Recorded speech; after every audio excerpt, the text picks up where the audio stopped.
So, what's up mga kapitik? Yes man? Yes man. Panibagong umaga na naman at panibagong dive na naman tayo. Yan. Punta tayo mga alas 6. Alas 6 pala ng umaga. Para mga alas 10 or alas 11. Makauwi na tayo. Kulang tayo ng pang-ulam. Para or pang-ihaw. Yan. Ganun din yung mga pandaing. Let's go.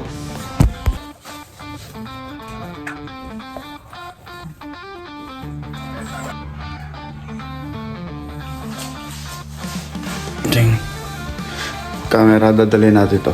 Mag-video tayo. So yan mga kapitik, at abang-abang na lang sa mga susunod na mangyari.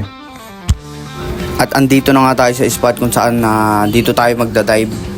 At dito nga nakapana agad tayo ng isang isda na pula. Ito ang kainamang isabawan. Masarap siya sabawan. Ganun din sa inihaw. Tinry ko to inihaw at masarap naman. At naminsan ang pangako nito na matinik. Masakit rin siya makatinik. Makikita nyo dyan yung mga tinik niya talagang napakatalim. Kaya dito sinecured ko na tong isdang to. Nilagay ko na sa aking lalagyan. Yes man.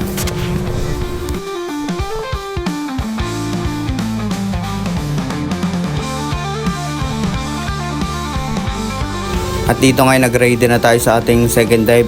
Tinignan natin kung saan tayo pwedeng dumapa. At sinurvey muna natin para kung sakaling may maganda tayong pwesto, doon tayo papana. At yun, nakapana tayo ng isang isda na naman. Itong isdang to ay mayroong bigote. Yan. Alam nyo na yun, manitis ata tawag dito. Yan, dito yun sa medyo mababaw lang. Pinana ko na at sayang. Good size na din. Pwede na siyang sabawan.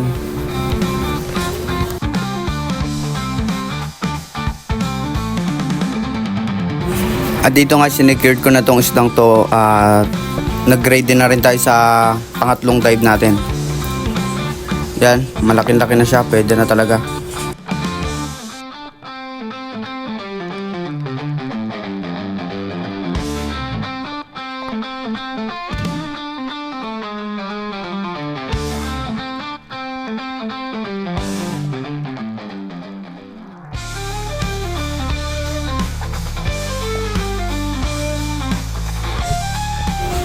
At dito nga umahon muna tayo o umapak muna tayo sa bato at nagpahinga. At itong next dive natin is may kalaliman, mga 4 na tipa lang. Kaya bago pa lang tayo, kaya malalim pa sa atin ang 4 na tipa. Dito nga papakita ko sa inyo yung kung gaano siya kababaw o kalalim.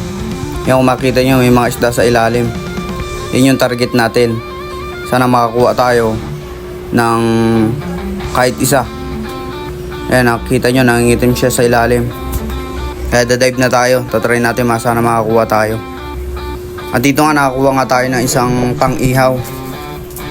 O surahang itim. O kung anong tawag dito. Basta pang-ihaw siya. Masarap siyang inihaw.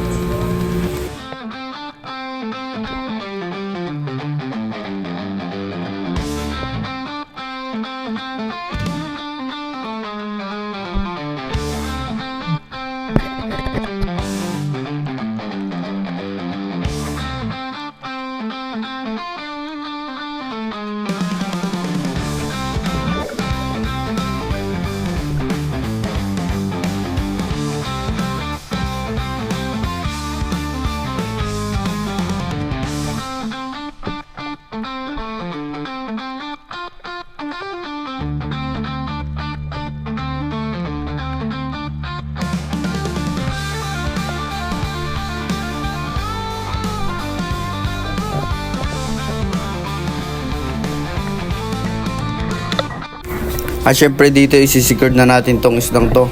At ilalagay na ulit natin sa ating mahiwagang lalagyan. Dito, papakita natin yung huli natin. Nakailang piraso na tayo kaya pwede na tayo umuwi. May pang ihaw na, may pang sinabawan pa. Yes man.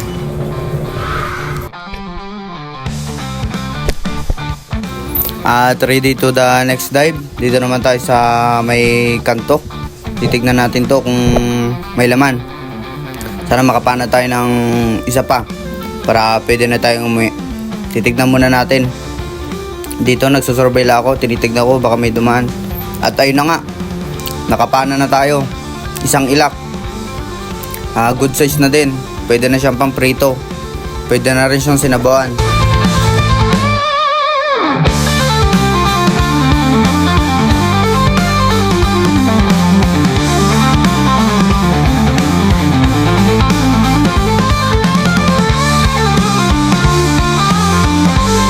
At dito nga makikita nyo maganda yung tama. Wala talaga siyang kawala at sa babati naman o sa bituka. Kaya isisigurd natin tong isang to.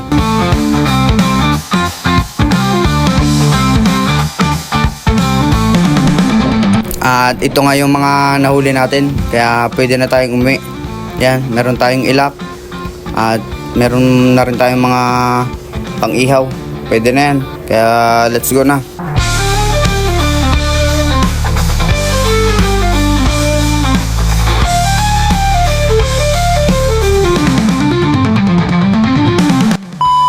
What's up mga kapitik? Yes man!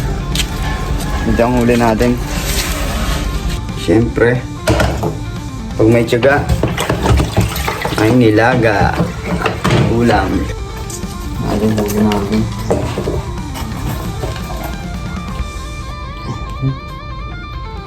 Pinakamasarap, sabawan. Ewan ko kung anong kaisda to. Baga-baga. Malaki. Buhay pati. Meron tayong ilak. Hindi mawala yung ilak.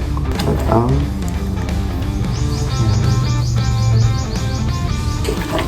inakay.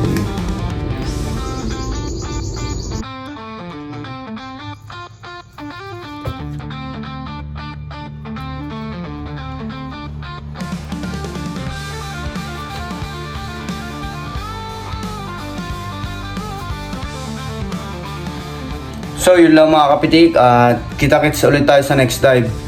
Yes man? Yes man!